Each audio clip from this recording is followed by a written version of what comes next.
Hello everyone, good morning, welcome to my channel. তো অনেকদিন পর আবার ব্লগ নিয়ে চলে এসেছি। তো এখন সকালবেলা ঘুম থেকে উঠে ফ্রেশ হয়ে ছেলেকে খাইয়ে ছেলেকে পড়তে দিয়ে এসেছি। এখন এবার ঘরের কাজগুলো সব করে নেব। তো আজকের ডেলি রুটিন তোমরা দেখতে থাকো, আশা করছি তোমাদের ভালো লাগবে।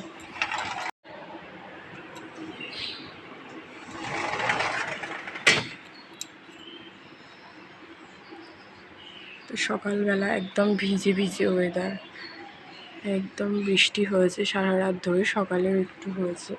তো একদম মেঘলা মেঘলা ভেজা ভেজা ওয়েদার।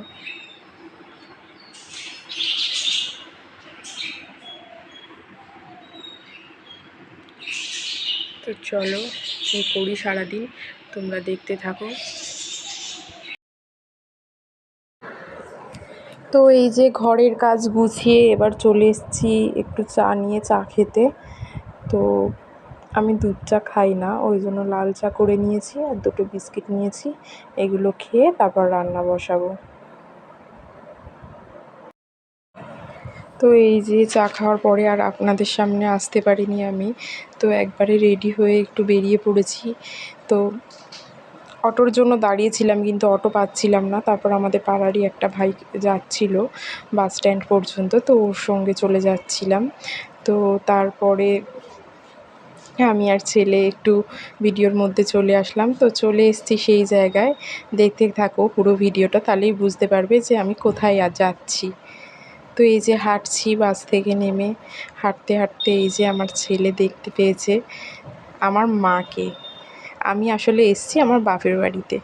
তো এই যে আমার মা আগিয়ে নিতে এসেছিল। তো আমার ছেলে দেখতে পেয়ে ভীষণই খুশি। মায়ের কোলে উঠে মাকে জিজ্ঞাসা করছে, তুমি মজা পাচ্ছ তো? ওই জন্য মাকে জড়িয়ে ধরে আবার একটু আদর করে নিল। তারপরে এসে এই যে আমাদের বাড়ির সব থেকে ছোট্ট সদস্য গুড়িয়া, ওকে কোলে নিয়ে নিলাম। ও আমাকে পেয়ে খুব খুশি। যেই একবার সোনামা বলে ডেকেছি, কি হাসি ওর মুখে। তারপরেই যেই আমি চেঞ্জ করতে চলে এসেছি, ব্যাস কান্না শুরু। তারপরে এই যে চেঞ্জ করে ওকে কোলে নিয়ে এখন একটু আদর করছি। আর ওর দাদা পিছন দিয়ে রাগ করছে ওকে আদর করছি বলে, তাই ওরকম করছে। তো তো ভিডিওটা আর কন্টিনিউ করতে পারিনি, একদম রাতে চলে এসেছি। তো ঠিক আছে, সবাই ভালো থাকবেন, সুস্থ থাকবেন। দেখা হচ্ছে আবার নতুন কোনো ভিডিওতে। Good night.